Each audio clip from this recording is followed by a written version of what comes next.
نبی اکرم صلی اللہ علیہ وسلم عیدین اور جمعے میں سب اسم ربک الاعلی اور حل اتاک حدیث غاشیہ پڑھتے تھے،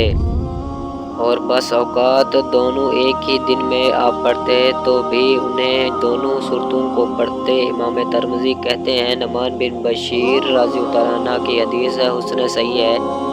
اس باب میں ابو واقد، سمرہ بن جندب اور ابن عباس رضی اللہ عنہ سے بھی حدیث آئی ہیں،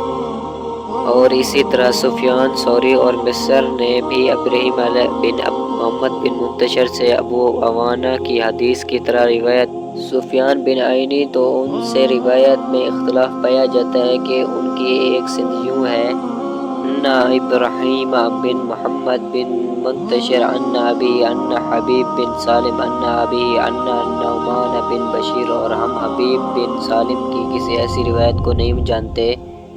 جسے انہوں نے اپنے والد سے روایت کی ہو۔ حبیب بن سالم نعمان بن بشیر کے آزاد کردہ غلام ہیں۔ انہوں نے نعمان بن بشیر سے کئی حدیث روایت کی ہیں، اور ابن عینی سے ابراہیم بن محمد بن منتشر کی واسطے سے ان لوگوں کی طرح بھی روایت کی گئی ہے،